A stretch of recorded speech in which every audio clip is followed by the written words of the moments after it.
Alléluia. Que le nom de Dieu soit béni. Alors, merci de nous rejoindre dans notre culte. Et nous voulons bénir Dieu pour la présence de chacun. La présence de notre frère Jacques Caquin, la présence de Gandalina, ma femme et ma fille Jade, et tous ceux qui vont nous rejoindre par la suite. Et nous voulons bénir Dieu pour ce moment qu'il nous donne, pour lui rendre grâce. Amen. Dieu, il a créé le monde en 6 jours. Amen. Et il a dit, le 7e jour, Dieu s'est reposé. Et quand Dieu a libéré Israël en Égypte, Israël travaillait 7 jours sur 7. Et Dieu les a libérés afin qu'ils puissent rendre un culte à Dieu. Amen. Parce qu'eux, ils n'avaient pas de temps pour Dieu. Ils passaient le temps qu'à travailler pour Pharaon. 7 jours sur 7, c'était pour Pharaon. Il n'y avait pas un jour pour leur Créateur. Et c'est pourquoi Dieu a envoyé Moïse pour les libérer, afin qu'ils puissent rendre culte à Dieu. Alléluia. Alors aujourd'hui, nous avons cette liberté. Nous ne sommes plus en esclavage. Nous qui avons connu l'esclavage, nos ancêtres qui ont connu l'esclavage aux Antilles, et nous qui sommes libres. Alors, nous profitons de cette liberté que Dieu nous donne pour lui rendre gloire, pour lui rendre grâce, pour l'élever. Alléluia. Alors, nous allons bénir le nom de Dieu. Nous allons réclamer le sang de Jésus. Le sang de Jésus sur chacun de nous. Le sang de Jésus sur tous ceux qui nous regardent en ce moment. Que le sang de Jésus soit dans ta maison. Quel que soit ce qui s'est passé dans ta maison. Que tu nous regardes dans ta voiture. Quel que soit le lieu que tu trouves. Je réclame le sang de Jésus. Le sang de Jésus sur tes oreilles afin que tout ce que tu vas entendre, que l'ennemi ne puisse pas venir le voler. Tout ce que tu vas voir, que l'ennemi ne puisse pas te boucher l'intelligence, afin que tu puisses entrer vraiment dans la dimension que Dieu veut que tu entres en ce jour, afin que tu entres vraiment dans la plénitude du Saint-Esprit. Alléluia. Que l'Esprit de Dieu déborde sur chacun de nous, que le souffle de Dieu déborde sur nous. Alléluia. Que ton sang soit sur nous. Que nous puissions nager dans ta présence, dans le nom de Jésus, dans le nom de Yeshua. C'est nous te présentons les différentes rubriques, les psaumes. Nous te présenterons aujourd'hui de proverbes. Nous te présenterons, Seigneur, ces paraboles. Nous te présentons ce portrait de Jacob. Nous te présentons ce 3e commandement que tu as donné à ton peuple Israël et que tu donnes à ton peuple, Seigneur, afin que nous puissions sanctifier ton nom. Alléluia.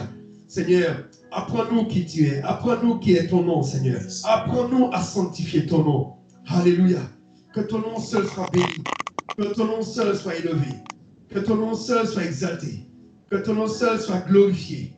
Alléluia. Que quelques-uns d'entre vous puissent élever la voix et bénissez le Seigneur. Alléluia. Alléluia. Merci Seigneur. Merci Jésus. Merci Jésus. Alléluia. Alléluia. Oh, il y a le sac. C'est un Dieu qui bénit. Alléluia. Tu es un Dieu qui fait grâce. Tu es un Dieu d'amour. Tu es un Dieu de miséricorde. Dieu de compassion. Tu es je suis. Tu es Dieu sur la terre comme au ciel, Seigneur. Merci, Seigneur, de nous permettre de te louer, de nous permettre de parler, Seigneur. Merci pour la parole, Seigneur. Merci pour cela. Oui, Seigneur. Beaucoup se sont réveillés ce matin.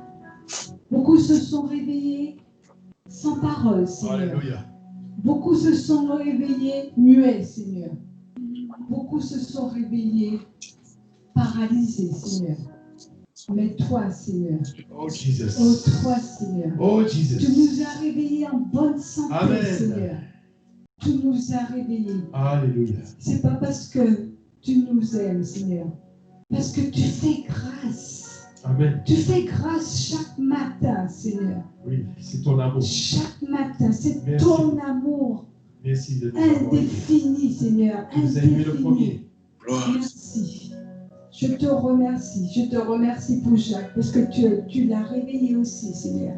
Pour sa femme, pour ses enfants. Merci pour cela, Seigneur. Viens. touch, you leave. Viens pour nous, Seigneur. Lord, be Oh Seigneur, toi le Dieu, souffle sur nous, souffle sur nos pays, souffle, touche nos familles, Seigneur. Fais connaître le nom qui peut guérir les nations, le nom de Jésus-Christ. Amen. Oh Seigneur, nous avons besoin de toi.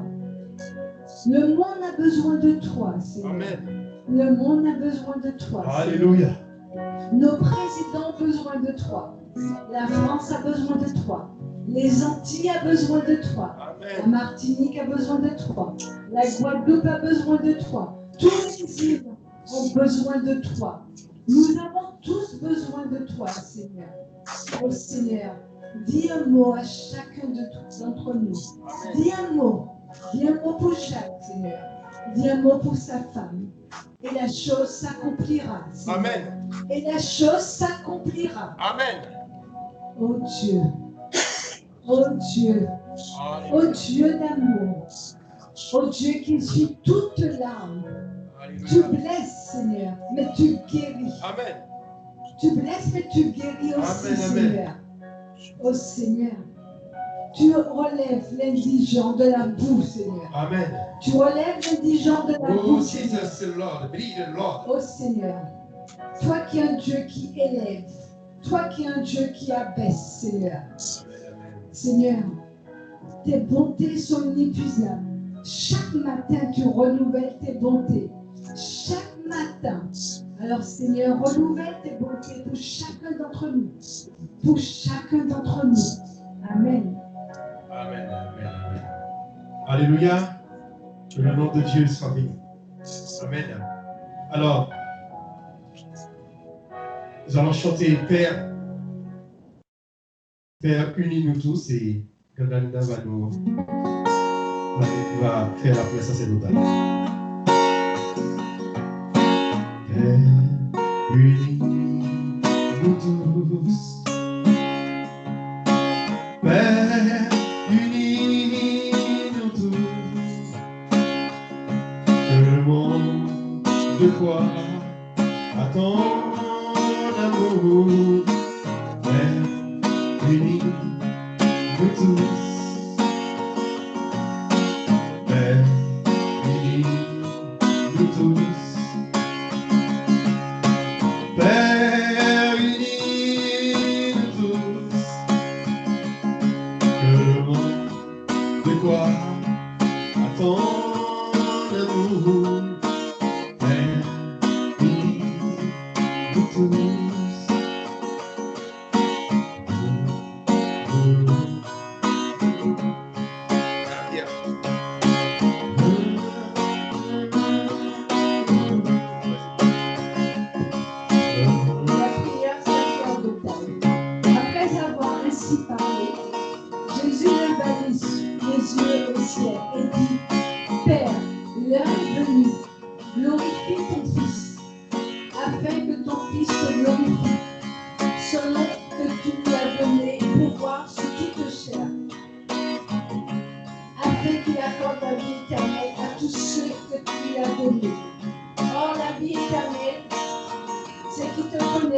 Le seul vrai Dieu est celui que tu as envoyé, Jésus-Christ.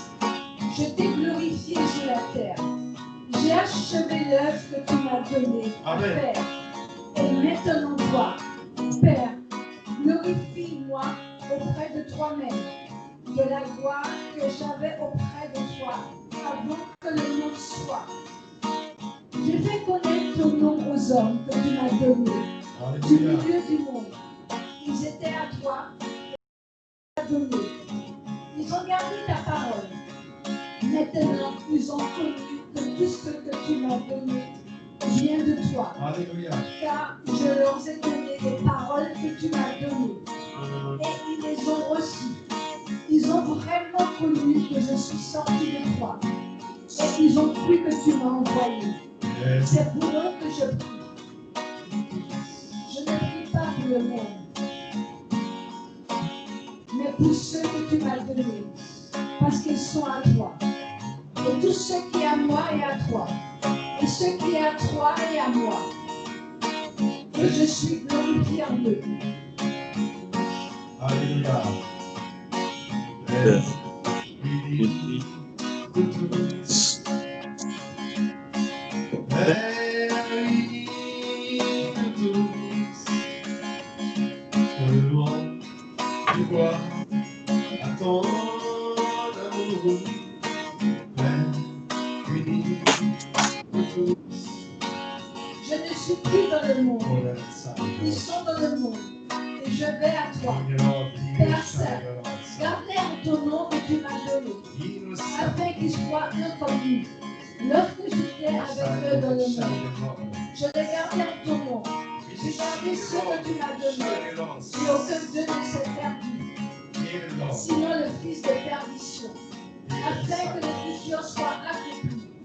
Et maintenant, je vais à toi. Je dis ces choses dans le monde, afin qu'ils aient de ma joie parfaite. Je leur ai donné ta parole, et de bon les haïs, parce qu'ils ne sont pas du monde, comme moi je ne suis pas du monde. Je ne te prie pas de les ôter du monde, mais de les préserver du mal. Ils ne sont pas du monde, comme moi je ne suis pas du monde. Sanctifie-les par ta vérité. Alléluia. Ta parole est la vérité. Comme tu m'as envoyé dans le monde, je les ai aussi envoyés dans le monde. Et je me sanctifie moi-même pour eux, afin qu'eux aussi soient sanctifiés par la vérité. Alléluia. Ce n'est pas pour eux seulement que je prie, mais encore pour ceux qui croiront en moi par leur parole, afin que tous soient un comme toi. Père, tu es en moi comme je suis en toi, afin que eux aussi soient en nous, pour que le monde croie que tu m'as envoyé. Je leur ai donné la gloire que tu m'as donnée, afin qu'ils soient un comme nous sommes un. Moi en eux et toi en moi, afin qu'ils soient parfaitement un et que le monde connaisse que tu m'as envoyé et que tu les as aimés comme tu m'as aimé. Père, je veux que là où je suis, ceux que tu m'as donnés soient aussi avec moi, afin qu'ils voient ma gloire, la gloire que tu m'as donnée, parce que tu m'as aimé avant la fondation du monde. Père, juste le monde ne t'a point connu, mais moi je t'ai connu. Et ceux-ci ont connu que tu m'as envoyé. Je leur ai fait connaître ton nom. Et je leur ai fait connaître afin que l'amour dont tu m'as aimé soit en eux et que je sois en eux. Amen. De tous, chantons cela. Béni de tous, par ton amour, Seigneur. Père, unis de tous, unis ton peuple, que le monde de quoi à ton amour. Père, unis de tous. Alors, je demandais à notre frère Jacques de prier pour que réellement que cette prière de Jésus puisse entrer dans nos cœurs, afin que le peuple de Dieu soit uni. Alléluia, quelles que soient les dénominations, que le peuple de Dieu reste uni. De tous.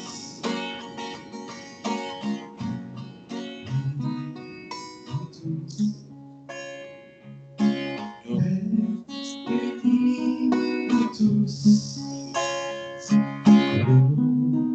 De quoi attendre?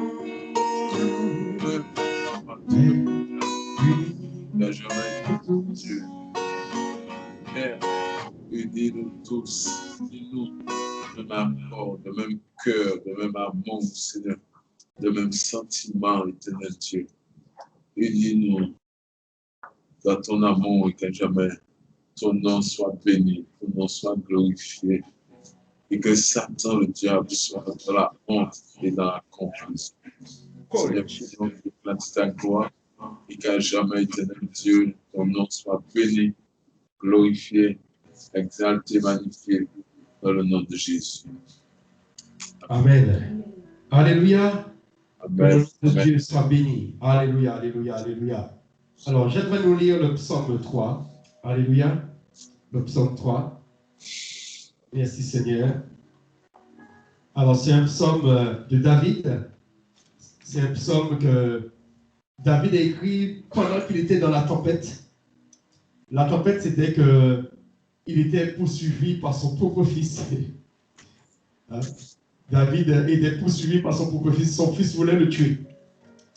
Et ce psaume s'adresse à toutes les familles. Je disais à toutes les familles qui nous regardent en ce moment. Toutes les familles qui nous regardent en ce moment, qui a des problèmes.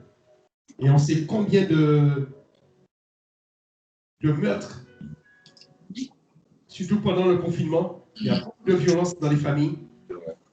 Il y a beaucoup de meurtres. Et ce psaume s'adresse à toutes les familles qui ont des difficultés. Parce que ton ennemi est dans ta maison. Et Jésus, concernant Judas, il y a une prophétie de David qui dit que celui qui met la main dans le même plat que moi, mon ennemi, c'est-à-dire mon ami qui met qui mange ensemble avec moi, c'est lui qui me livrera. Ce qui veut dire que ton mari, ton enfant, ta femme, ceux que vous avez l'habitude de partager la table ensemble, demain peut te donner la mort. Demain peut se lever contre toi. Et ce psaume, c'est pour tous ceux qui sont persécutés par leurs proches. Par leurs proches. Alors, c'est le psaume 3. Et réellement, nous allons prier après ça afin que Dieu puisse vraiment bénir tous ceux qui sont persécutés en ce moment par leurs proches et que leurs proches veulent vraiment mettre fin à leur jour. Trop d'hommes tuent leurs femmes, mais il y a aussi des femmes qui tuent leur mari. Trop, ça se passe trop. Il y a trop de morts dans l'année. Alléluia. Vas-y, ton micro, s'il te plaît. Amen.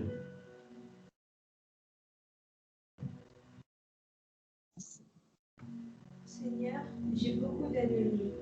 Psaume de David quand Si ton micro est ouvert, vas-y. Seigneur, j'ai beaucoup d'ennemis. Psaume de David quand il fuyait devant son fils Absalom. Seigneur, j'ai beaucoup d'ennemis. Beaucoup se lèvent contre moi.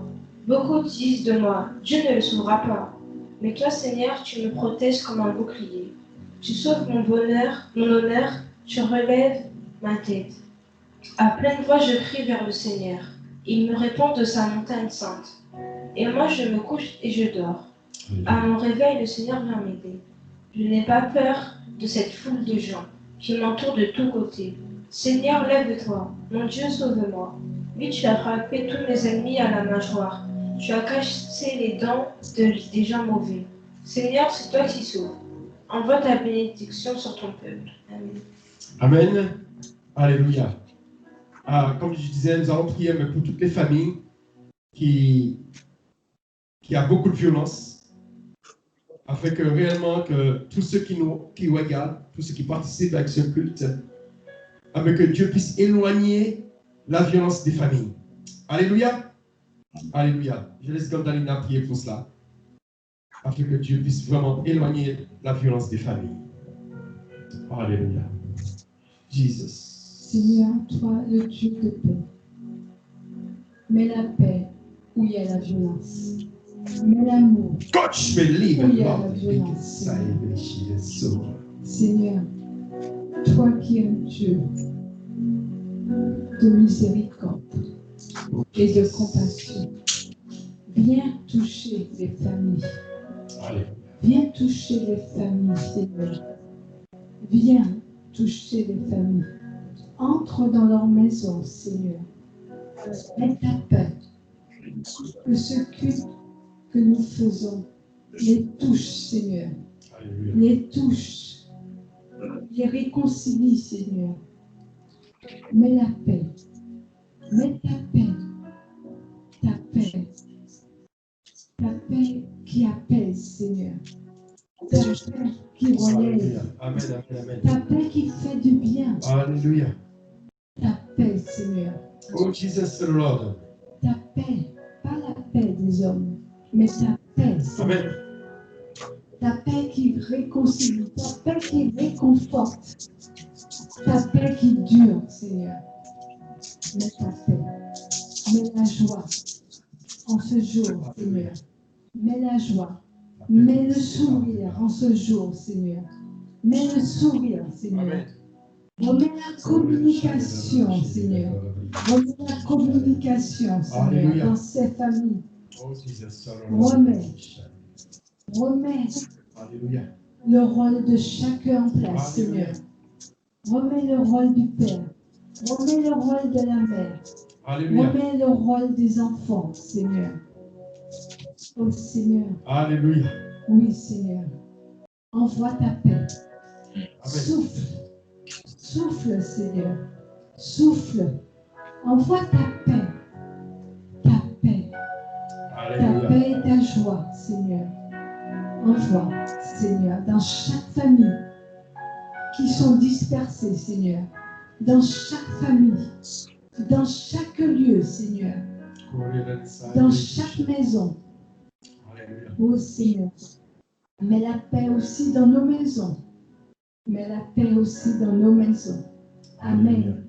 Amen. Nous allons prier aussi, nous allons le faire tous ensemble. Nous allons prier pour les concurrences malsaines au sein des assemblées. Pour qu'il n'y ait pas un qui se lève contre l'autre par jalousie et aussi la concurrence entre les églises. Cela peut amener à mépriser l'autre, à parler mal de l'autre. Alors réclamons vraiment que le Seigneur puisse changer nos pensées, que nous puissions aimer ceux qui nous persécutent, que nous puissions aimer nos adversaires, que nous puissions bénir nos adversaires. Alléluia. Tous ceux qui nous méprisent, demandons à Dieu de les bénir. Ceux qui nous méprisent personnellement, mais ceux qui méprisent nos assemblées ou quoi que ce soit, demandons au Seigneur que le Seigneur les pardonne. Disons comme Jésus, Seigneur, pardonne-leur parce qu'ils ne savent pas ce qu'ils disent, parce qu'ils ne savent pas ce que nous avons reçu.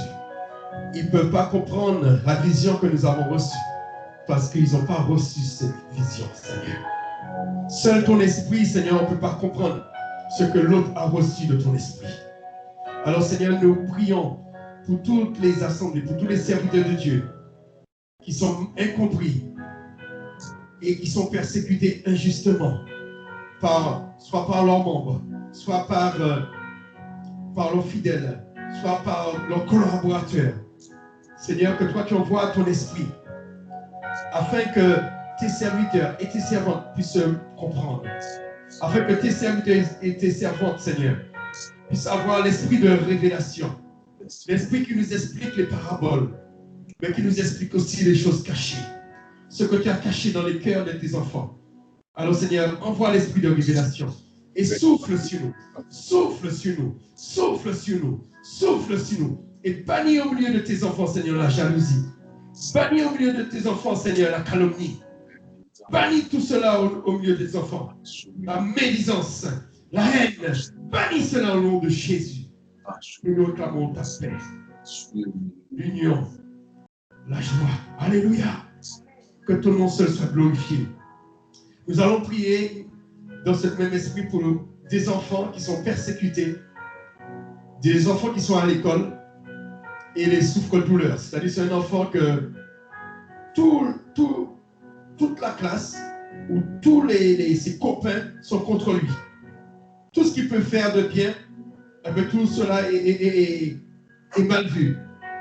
Soit parce que c'est un enfant qui bégaye, soit parce que à cause de la couleur de sa peau, soit à cause de sa religion, soit à cause de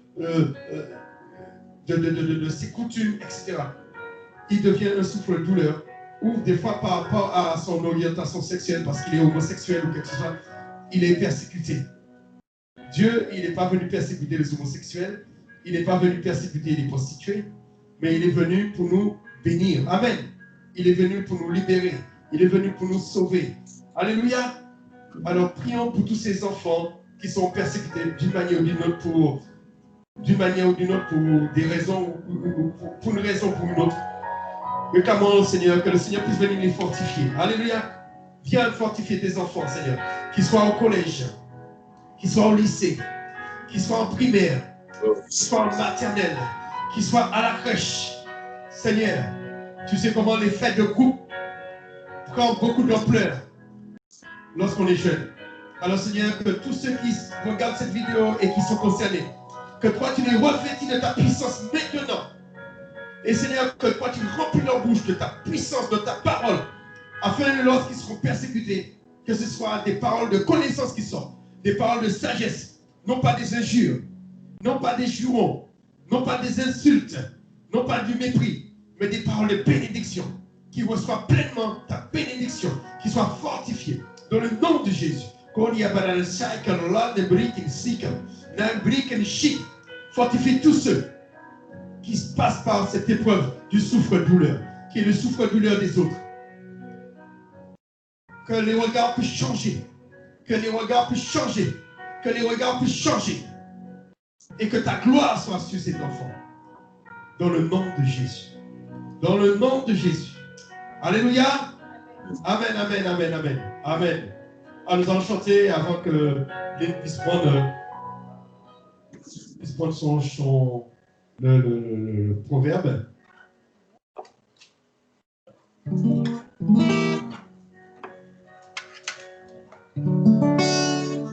C'était un dimanche, on a couché moi, on a couché moi, on a couché moi. Oui, c'était un dimanche, on a couché moi, oui, c'était la magie. Oui, c'était un dimanche, on a couché moi, on a couché moi, on a couché moi. Oui, c'était un dimanche, on a couché moi, oui, c'était la magie. Oui, c'était un lundi. Oui, c'était un lundi, on a couché moi, on a couché moi, on a couché moi. Oui, c'était un lundi, on a couché moi, oui, c'était la magie. Oui, c'était un mardi, on a couché moi, on a couché moi, on a couché moi. Oui, c'était un mardi, on a couché moi, oui, c'était un magie. Un mercredi, oui, c'était un mercredi, on a couché moi, on a couché moi, on a couché moi. Oui, c'était un mercredi, on a couché moi, oui, c'était la magie. Oui, c'était un jeudi, on a couché moi, on a couché moi, on a couché moi. Oui, c'était un jeudi, on a couché moi, oui, c'était la magie. C'était un vendredi, on a couché moi, on a couché moi, on a couché moi. C'était un vendredi, on a couché moi, mais c'était la magie. C'était un samedi, on a couché moi, on a couché moi, on a couché moi. C'était un samedi, on a couché moi, mais c'était la magie. Passati juteillé, on a couché moi, on a couché moi, on a couché moi. Passati juteillé, on a couché moi, oui, c'était la magie. Alléluia, applaudissons le Seigneur. Yeshua, Dieu sauve, Dieu sauveur, le Seigneur qui nous sauve. Amen. Alléluia. Alors, ce sera dans la parabole d'aujourd'hui, ce sera l'ivraie, c'est-à-dire la mauvaise herbe. Ce sera dans le Matthieu 13, à partir du verset 24. Alors, ce sera en deux parties. Il y a la parabole à partir du verset 24 jusqu'à verset 30. Attends, laisse-moi voir, vérifier. Matthieu 13, verset 24 jusqu'au verset 30. Et après, Jésus donne l'explication à partir du verset 36 à 43. Voilà. Amen. L'ivraie et le bon grain. Il leur proposa une autre parabole et il dit: Le royaume des cieux est semblable à un homme qui a semé une bonne semence dans son champ. Mais pendant que les gens dormaient, son ennemi vint, sema de l'ivraie parmi le blé et s'en alla. Lorsque l'herbe eut poussé et donné du fruit, l'ivraie parut aussi. Les serviteurs du maître de la maison vinrent lui dire: Seigneur, n'as-tu pas semé une bonne semence dans ton champ? D'où vient donc qu'il y a de l'ivraie? Il leur répondit: C'est un ennemi qui a fait cela. Et les serviteurs lui dirent: Veux-tu que nous allions l'arracher? Non, dit-il, de peur qu'en arrachant l'ivraie, vous ne déracinez en même temps le blé. Laissez croître ensemble l'un et l'autre jusqu'à la moisson.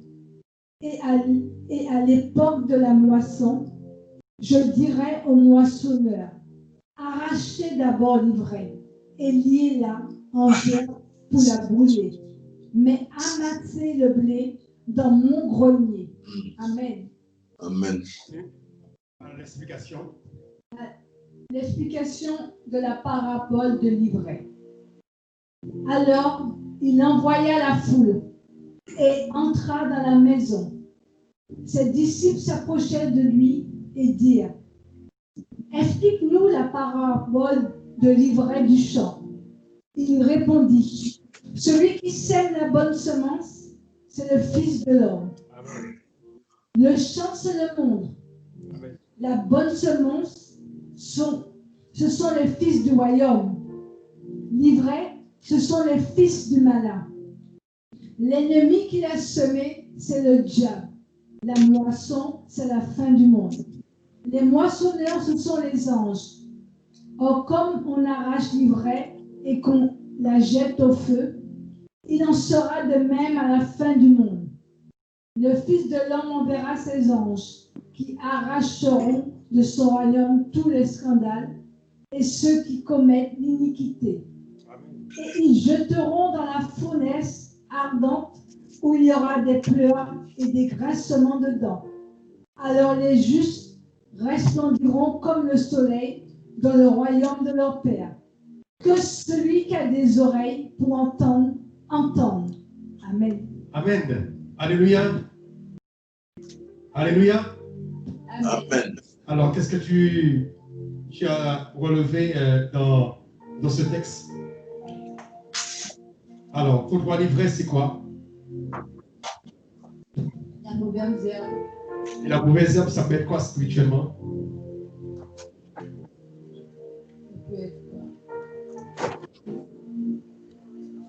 Alors là, je vous ai emmené une vieille herbe que j'ai pris dans mon jardin. Tu vois bien, Jacques, là? Oui. L'ivraie, c'est à peu près comme ça. Cette herbe-là, je ne sais pas qui l'a mis dans mon jardin, mais ce n'est pas moi qui l'ai plantée. Alors, tu vois, il y a des épines dessus. Il y a des épines. C'est-à-dire que soit la racine était déjà dans la terre, ou soit c'est le vent a ramené des grains dans mon jardin. Et nous sommes à la campagne et il y a une loi, c'est-à-dire lorsque ton jardin Tu ne peux pas dire, bon, c'est mon terrain, et puis je laisse pousser l'herbe comme ça. Parce que si tu ne tailles pas ton gazon, à arriver à une certaine hauteur, il y aura des arbustes comme cela, qui a des épines, et vous voyez, ça fait des fleurs. Et quand ça sèche, ça fait des graines. Et le vent l'emporte, et puis ça l'emmène dans les terrains qui sont à côté. Du coup, les mauvaises herbes poussent chez le voisin. C'est pourquoi il y a une loi communale. On ne doit pas laisser, même si la maison est abandonnée, tu dois venir couper l'herbe parce que de peur que des mauvaises herbes ne poussent et puis envahissent tout le village ou toute la ville. Amen. Alors, pour revenir sur la parabole, le Seigneur, chacun de nous recevons de Dieu. Mais il y a toujours quelqu'un pour venir semer la semence du malin.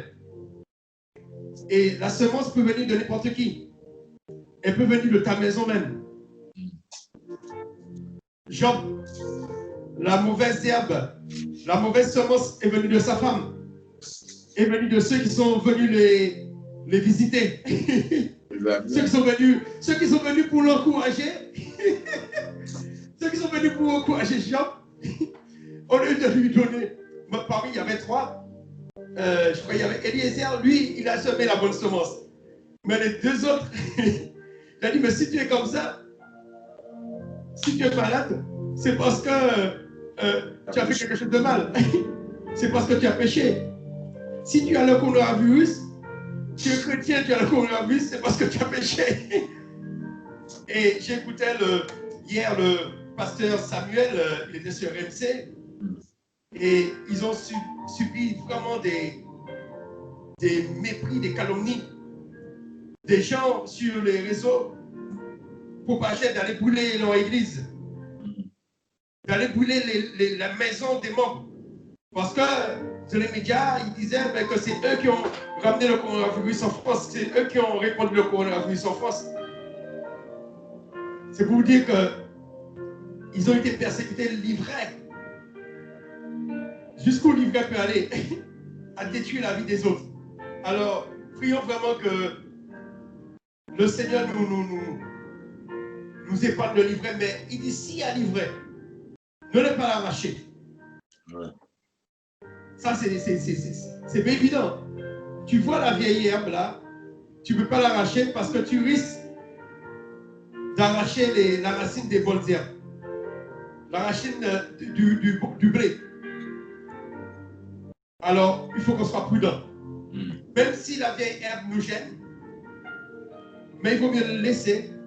Et puis, quand le temps viendra, la vieille herbe, elle sera arrachée. Alléluia. Lorsque nous allons récolter la moisson, à ce moment-là, Dieu lui-même enverra ses anges pour arracher les vieilles herbes. Les anges, ce n'est pas eux qui vont récolter le blé, c'est nous. Mais la vieille herbe, c'est les anges. C'est eux qui savent comment arracher. Vous savez, maintenant, il y a des appareils, les agriculteurs, ils ont des tracteurs, ils ont des appareils avec un ordinateur. Je veux dire, l'appareil arrive à faire la distinction entre la bonne herbe et la mauvaise herbe. Mais nous, si nous venons avec notre main, nous allons tout arracher. C'est pourquoi des fois, je ne vois pas ma femme nettoyer le jardin, mon potager, parce que je retrouve mes tomates, mes poches de tomates cassées.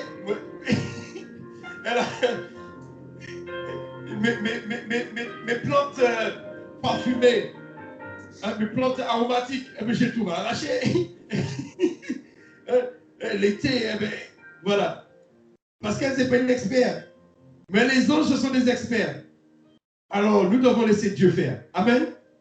Que le nom de Dieu soit béni. J'aimerais nous lire le proverbe 2. Et puis après cela, je te laisse la place, Jacques. Amen.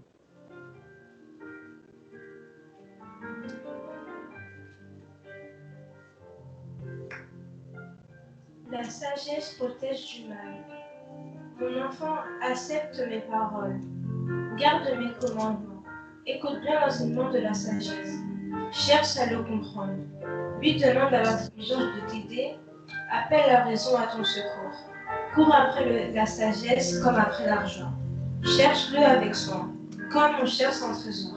Amen. Si tu fais tout cela, tu comprendras ce que le respect du Seigneur veut dire. Et tu arriveras à connaître Dieu. Lui, c'est le Seigneur qui donne la sagesse. La science et l'intelligence viennent de lui. Amen. Il aide les gens droits, ceux qui se conduisent honnêtement. Il les protège comme un bouclier. Il garde les personnes qui respectent les lois. Il veille sur le chemin de ses amis fidèles. Si tu m'écoutes, tu vas savoir ceci. Être juste, respecter les lois et être honnête, c'est le chemin qui conduit au bonheur. Amen. La sagesse entrera dans ton cœur et tu écouteras avec joie à la connaissance. La réflexion te protégera, l'intelligence te gardera. Elles t'empêcheront de te conduire mal. Elles t'éloigneront de ceux qui disent des mensonges, de ceux qui abandonnent la route droite pour aller sur des chemins sombres. Ces gens-là sont heureux de faire le mal. Ils se réjouissent de leurs crimes, ils sont faux. Et leur conduite est ardue. Ainsi tu t'arracheras à la femme d'un autre, au compliment de cet inconnu. Elle a abandonné l'ami choisi dans sa jeunesse, et ainsi elle a trahi son Dieu. Sa conduite entraîne sa perte, et ses manières d'agir le font, déchanter aussi les morts. Tous ceux qui vont chez elle ne reviennent plus, ils ne retrouveront plus le chemin de la vie. Prends donc le chemin de ceux qui sont bons, imite ceux qui agissent bien. En effet, les gens droits habiteront dans ce pays. Ceux qui sont parfaits y resteront, mais les gens mauvais devront partir. Ceux qui sont faux seront chassés du pays. Amen. Amen. Alléluia. Alors, quel verset qui te retient, juste ce verset, ton attention? Juste un.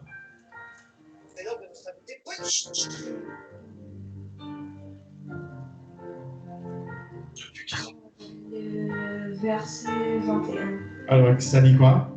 En effet, les gens droits habiteront dans ce pays et ceux qui sont parfaits resteront.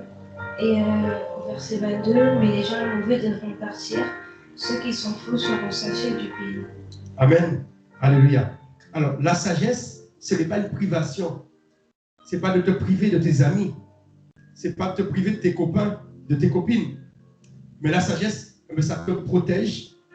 Ça t'empêche de tomber dans les mauvaises voies. Ça t'empêche de suivre les mauvais comportements, les mauvais conseils, les mauvaises fréquentations. Ce n'est pas une privation. Ça ne t'empêche pas de jouer, ça ne t'empêche pas de t'amuser. Mais ça te protège des gens qui peuvent t'emmener que des problèmes, qui peuvent t'emmener à la prison, qui peuvent t'emmener dans la drogue, dans la prostitution, etc., etc. Ou dans des philosophies qui t'éloignent de Dieu.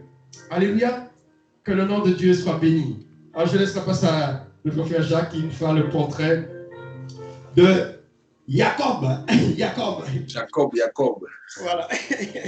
Bonsoir à tout chacun. Bonsoir à tous ceux qui nous écoutent au travers du réseau, au travers de Skype. Bonjour à tous ceux qui nous écoutent parce que nous croyons que la parole de Dieu est puissante et la parole de Dieu est capable de toucher. Alors, Jacob, le personnage Jacob, j'essaie de faire le mieux que je peux, le minimum en tout cas. Donc, son nom c'est Jacob, effectivement, il s'appelle Jacob, qui veut dire trompeur. Et il a trompé son frère, il a volé bénédiction, le droit d'aînesse. Son père c'est Isaac, sa mère c'est Rebecca. Et il fut né après une prière que son père avait faite parce que Rebecca était stérile. Donc, Isaac a prié et Dieu a répondu. Mais il avait aussi son frère jumeau. Donc, il était jumeau avec Ésaü. Amen. C'est Jacob et Ésaü.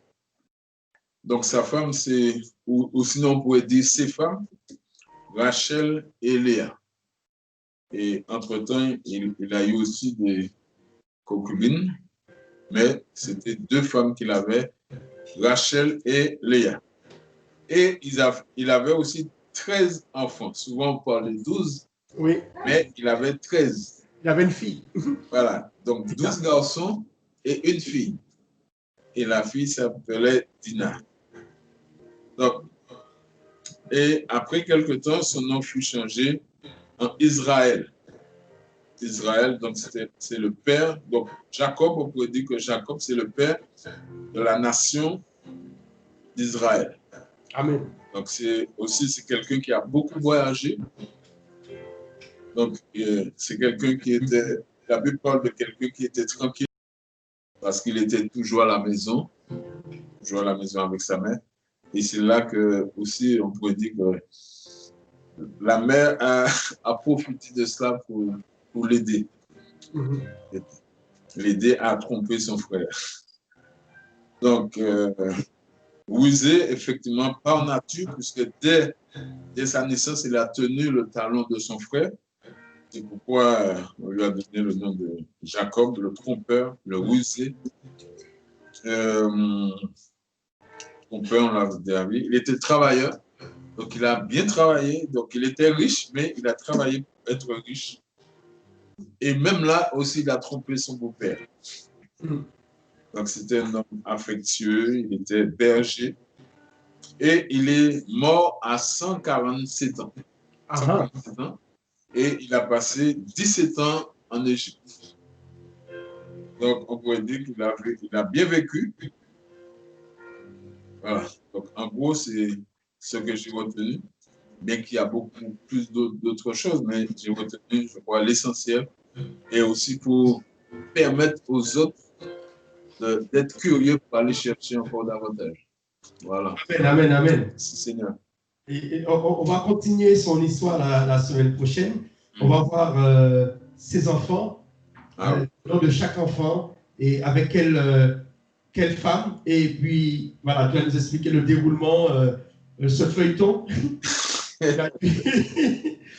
C'est comme Santa Barbara, là. Le Santa Barbara, là, Jacob. Voilà, comment ça s'est passé pour son mariage et puis voilà, comment il a eu les différents enfants. Nous allons voir ça parce que c'est très important, parce que c'est ce qui a donné naissance à la nation d'Israël. Tout ce que nous lisons dans le Talmud, dans l'Ancien Testament, eh bien, vient de cette histoire. Découle de cette histoire de Jacob. Alléluia. Amen. Alléluia. Jacques, pourquoi je te pose une question. Pourquoi on ne dit pas qu'il a eu 13 enfants? Pourquoi on nomme 12 enfants? Parce que dans le temps, surtout dans ce temps-là, c'était les garçons qui étaient privilégiés, on va dire. On nommait souvent les garçons, mais pas les filles.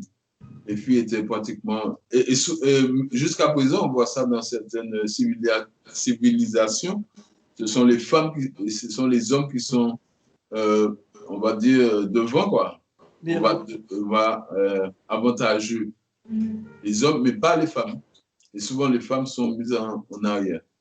Et dans le temps, c'était ça. D'accord. Mais c'est quand même sa fille.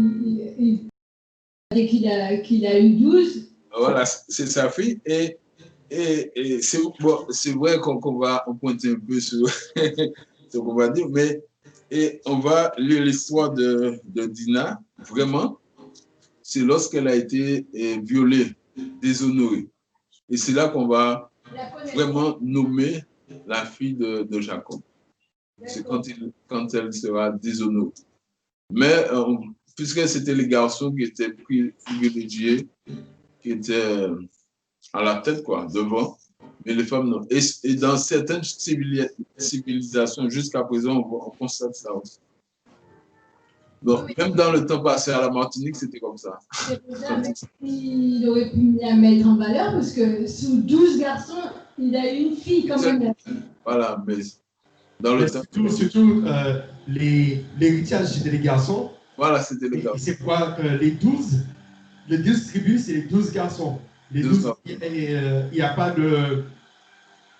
Les chefs de tribu, c'était les garçons, les chefs de tribu. La fille, eh ben, elle se fondait dans la masse. Mais ses descendants, Ah ben, ses descendants faisaient partie des descendants des 12. Ouais, mais Jean-Luc, excuse-moi, mais je crois qu'aujourd'hui, les femmes sont en train de se révolter. C'est là où je suis avec toi. Et de dire que nous sommes là. Nous sommes là. Regardez, nous sommes là, quoi. Ne soyez pas aveugles. Voilà. Mais à l'époque, c'était les héritiers, c'était les chefs de tribus, c'était des hommes. Les chefs de tribus, c'était pas. Je crois que j'ai vu qu'il y avait une femme chef de tribu. Je crois que. Oui, il y a une femme qui est chef de tribu. Dans notre siècle, dans l'ère 2000. Oui.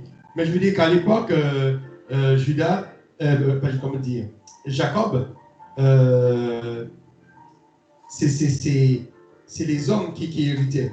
Par exemple, Abraham a eu Isaac, pourtant il avait d'autres enfants, mais c'était une personne qui héritait. Après Isaac et Jacob, c'est-à-dire que c'était une personne, c'était lui ou son frère Ésaü. Mais la différence à partir de Jacob, ça change. Maintenant, ce n'est pas une personne qui va hériter, mais c'est tous les fils. Et la prochaine fois, on verra ça. Leur naissance, et on parlera aussi de Dina. Alléluia. Ton micro. Heureusement que Dieu sait qu'il n'a pas eu 12, il a eu 13. Voilà. Voilà. Et nous aussi, nous savons qu'il a eu 13. 13, voilà. C'est bien de savoir ça, parce que je ne savais pas. Ah ouais. Voilà. Amen. Mais sinon, on en parle. Hein. La Bible en parle. Voilà, mais c'est juste, on parle des 12 tribus parce qu'il avait 12 fils. Non pas parce qu'il avait 12 enfants. C'est parce qu'il avait 12 fils. Et après, on verra que même les 12 tribus, ils n'étaient pas, les 12 tribus, les 12 fils d'Israël. À un moment, Lévi n'avait pas de territoire. Il y avait Benjamin et Joseph, on lui a donné Benjamin, Joseph, on lui a donné 2 tribus, c'est-à-dire Manassé et Ephraïm. Manassé et Ephraïm, ce ne sont pas les enfants de Jacob. Mais on verra ça après. Ce sont les enfants de Joseph. Mais Joseph, on lui a donné 2 tribus. On aurait pu dire, on donne Joseph une tribu, et puis on donne Dina une autre tribu, parce que comme Lévi, lui, il devait s'occuper que du sacerdoce, que les choses spirituelles. Que les Lévites, c'est là qu'il y avait les prêtres, tout ça. Pardon. Et on aurait pu donner à Dina une tribu. Mais Dieu a voulu que Joseph ait 2 tribus au lieu de donner Dina une tribu. Parce que si Dina avait une tribu, ce ne serait pas la tribu de Jacob. Parce que ce serait avec un étranger, avec un homme étranger. Tu comprends? Ce serait avec un étranger, ça veut dire qu'il y aurait un étranger qui aurait partagé l'héritage. C'est pourquoi les béquets, ils se marient entre eux. Ils se marient entre eux pour que l'héritage puisse rester dans la descendance. Ça, c'était dans l'ère de Jacob et tout, mais dans notre ère maintenant, les femmes aussi en bénéficient. Voilà. Depuis Christ, il n'y a ni homme ni femme. Voilà, ça a changé. C'est le Christ qui a tout changé. Oui, voilà. Mais bon, ça prend du temps, mais c'est le Christ qui a tout changé. Ah, voilà. Alléluia. Que le nom de Dieu soit béni. Amen. Alléluia. Du miel. Alléluia. Amen. Alors, nous allons remercier Dieu. Et puis, je te laisse remercier Dieu, Lynn, et puis prier pour l'enseignement. Seigneur, je te remercie pour le portrait de Jacob par le frère Jacques. Merci. Car maintenant, ton fils est venu. Il est ni homme ni femme, Seigneur. Maintenant, tu appelles tout le monde à toi, que ce soit les hommes ou les femmes. Alors, Seigneur, renouvelle, Seigneur. Renouvelle les femmes. Renouvelle les hommes, Seigneur. Tu nous appelles tous à toi, que ce soit un homme ou une femme, Seigneur. Merci pour l'enseignement que ton serviteur va apporter, Seigneur. Donne-lui de la sagesse, de la connaissance. Pour ton peuple, Seigneur.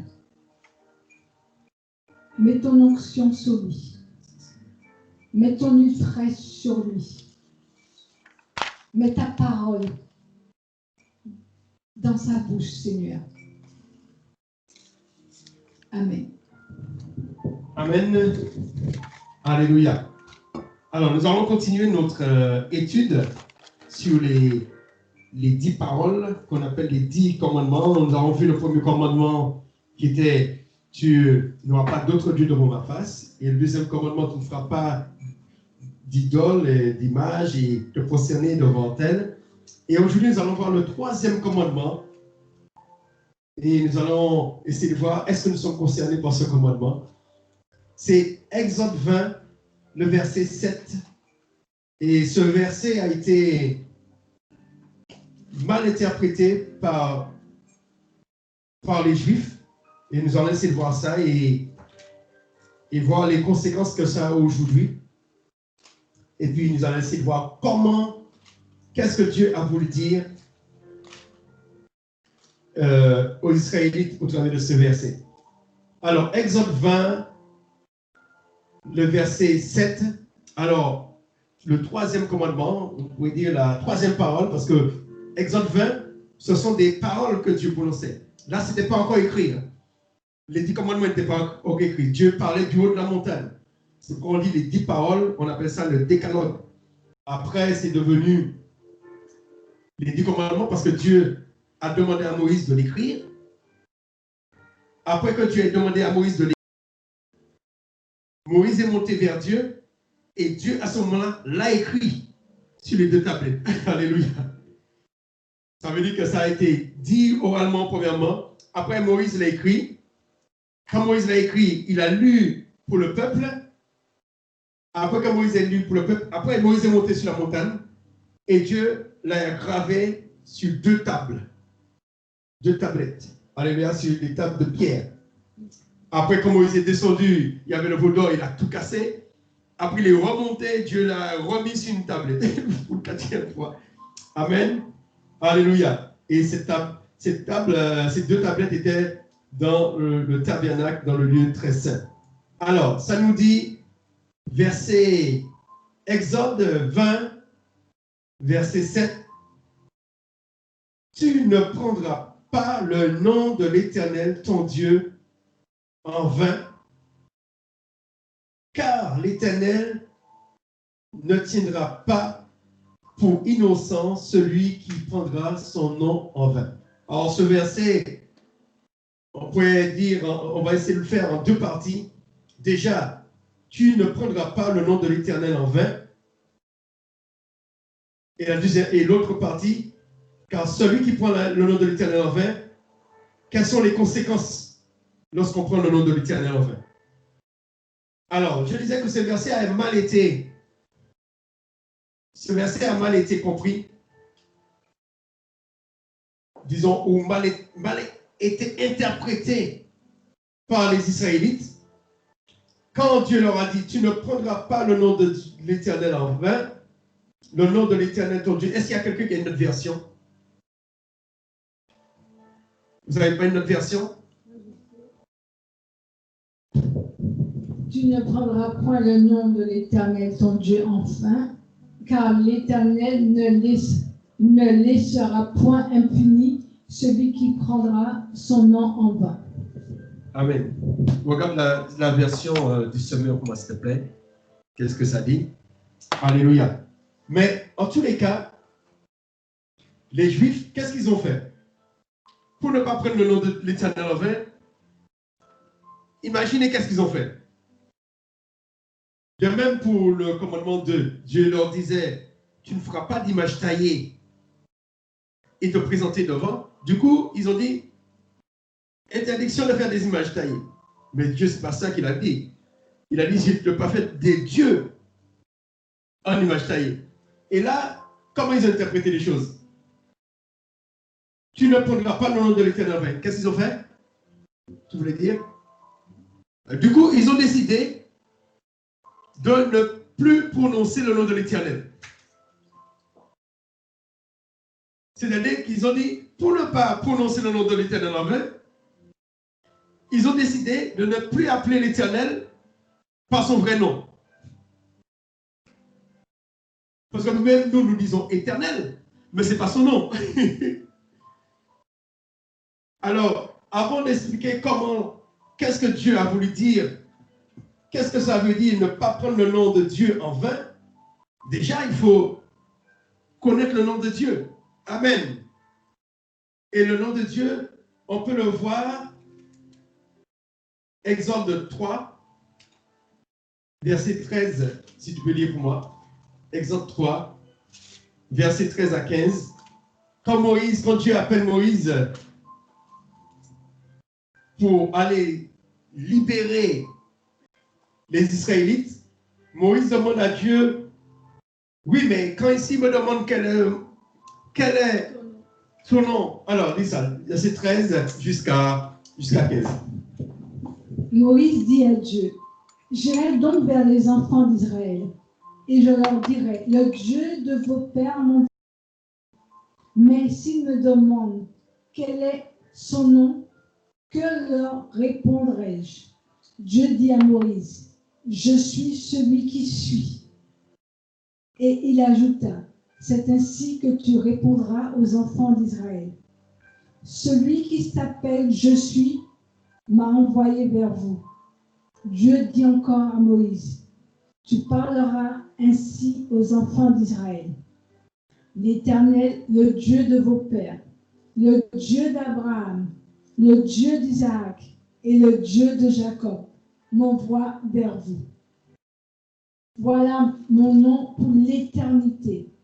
Voilà mon nom de génération en génération. Va, rassemble les anciens d'Israël et dis-leur, l'Éternel, le Dieu de vos pères, m'est apparu, le Dieu d'Abraham, d'Isaac et de Jacob. Il a dit, je vous ai vu, et j'ai vu ce qu'on vous fait en Égypte. Et j'ai dit, je vous ferai monter de l'Égypte, où vous souffrez dans le pays des Cananéens, des Étiens, des Amoréens, des Phérésiens, des Éviens et des Jébusiens, dans un pays où coule le lait et le miel. Ils écouteront ta voix et tu iras, toi et les anciens, auprès du roi d'Égypte, et vous lui direz, l'Éternel, le Dieu des Hébreux, vous est apparu. Permets-nous de faire 3 journées de marche dans le désert pour offrir des sacrifices à l'Éternel, notre Dieu. Amen. Amen. Alléluia. Amen. Bon, je le sais comme elle était dans la lecture, je n'ai pas coupé. Alléluia. Alors, Dieu dit, quand Moïse lui pose la question, mais qu'est-ce que je vais dire? S'il me pose la question, quel est son nom, je vais dire quoi? Son nom, quel est le nom que Dieu a donné? Je suis celui qui suis. Je suis. Et qui veut dire qu'au chapitre 20, le verset 7, quand il est dit, tu ne prendras pas le nom de l'Éternel, au lieu de dire le nom de l'Éternel, on devrait dire, je pense que Dieu ne s'est pas appelé Éternel. Dieu s'est sûrement appelé par son propre nom. Dieu a sûrement dit, tu ne prendras pas le nom de je suis ton Dieu en vain. Ou tu ne prendras pas ou tu ne prononceras pas le nom de je suis celui qui suis ton Dieu en vain. Je suis celui qui suis a été traduit par éternel en français. Car je suis celui qui suis ne tiendra pas pour innocent celui qui prendra son nom en vain. Alléluia. Alors, je suis celui qui suis a été traduit par éternel, mais le nom de Dieu c'est YHWH.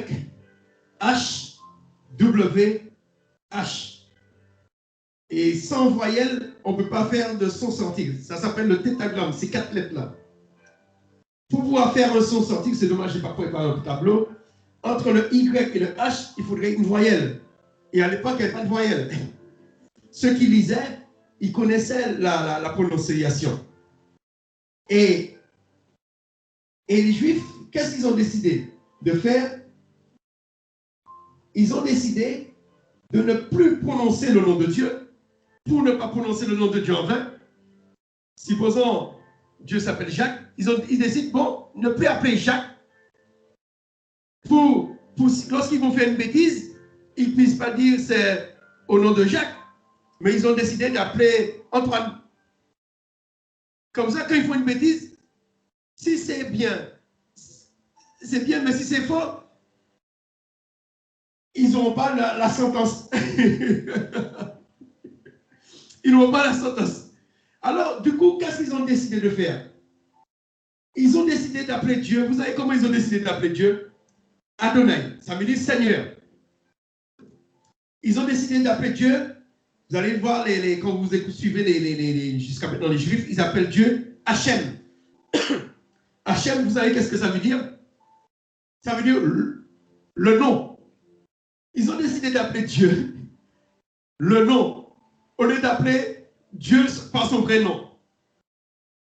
Parce qu'ils ont dit par respect pour Dieu, mais aussi, s'ils font quelque chose qui ne vient pas de Dieu, afin que la deuxième partie du verset, il est dit, car le nom de je suis celui qui suis ne tiendra pas pour innocent, ça veut dire qu'ils sont au courant,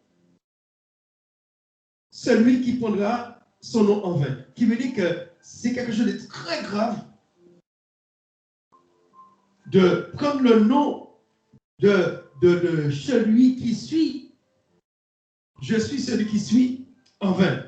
Alors ils ont décidé de ne plus prononcer son nom et même de ne plus écrire son nom en toutes lettres.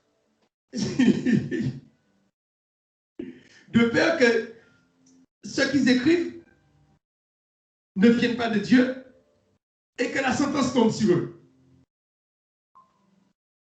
Alors, mais cela vient aussi de pourquoi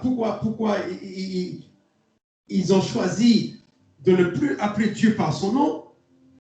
Ils ont décidé d'appeler par Hachem, par Adonai. Il y a aussi l'histoire de Jézabel. Alors, Jézabel, elle adorait le dieu Baal. Alors, l'histoire de Baal. Baal, ce n'est pas le vrai nom du dieu que Jézabel adorait. Le vrai nom, c'est Adat. A-D-A-D. Pourquoi on l'appelle Baal? Parce qu'eux n'appelaient pas leur Dieu par son nom. Alors du coup, ils appellent Adat Baal. Mais Baal, en hébreu ancien, ça a la même signification que Adonai. C'est-à-dire que ce que les Babyloniens ont fait, c'est les Israélites les ont imités. Eux, ils n'appelaient pas leur nom, leur Dieu par leur nom, par Adat. Ils appelaient Baal. Eh bien, eux, ils ont fait pareil. Ils n'ont appelé pas Dieu par son nom. Et vous allez voir le nom de Dieu, le H, le YH, WH ou VH. Quel est le son? Ils ont décidé d'appeler Adonai. Adonai, ça veut dire Seigneur, ça veut dire Maître. Alors, ce qui veut dire, ce sont des titres. Alors, mais le vrai nom de Dieu, c'est Yehovah, pas Jéhovah, parce que la lettre J n'existait pas. C'est Y-E-H-O-V-A-H. Yehovah, qui veut dire le nom de Dieu ne commence pas par un J, comme Jéhovah, non. Le nom de Dieu commence par un Y. Le nom de Dieu ne commence pas par un A, comme je vous dis, comme Adat ou Allah. Le nom de Dieu ne commence pas par cela. Le nom de Dieu commence par un Y. Nous disons Adonai. Le nom Adonai, ce sont des titres. Mais le nom de Dieu ne commence pas par cela. Le nom de Dieu commence par un Y. Le nom de Dieu ne commence pas par un E, comme éternel. Éternel, ça veut dire que Dieu est éternel. Mais ce n'est pas son nom. D'accord? Ce n'est pas son nom. Quand Dieu dit, je suis celui qui suis, dans le mot Yehovah, on retrouve en abrégé le verbe être. Yé. En hébreu, je ne peux pas vous lire. Et c'est comme. Cela veut dire celui qui était. Oh, ça représente celui qui est. Eva. Non. Yé, c'est celui qui sera. Oh, celui qui est. Eva, celui qui était. Alors, c'est pourquoi les syllabes du nom de Dieu, ce sont les diminutifs, si on peut dire, c'est un abrégé, le verbe être sur 3 formes. C'est les 3 formes en hébreu. Alors, phonétiquement, je ne peux pas lire l'hébreu pour vous, mais vous pouvez aller vous enseigner et voir le verbe être, les 3 formes du verbe être, et vous allez retrouver ces 3 syllabes, le Y, le OH, le HO du moins, et le VAH. Voilà, vous allez retrouver ces syllabes dans ces mots-là. Alors, je veux dire que le nom de Dieu ne commence pas par un E, comme El Shaddai, qui veut dire Dieu tout-puissant. Dieu, il est tout-puissant. C'est une vertu, mais ce n'est pas le nom de Dieu. Comme Hachem, qui veut dire le nom, ce n'est pas le nom de Dieu. Mais Dieu soit béni. Dieu,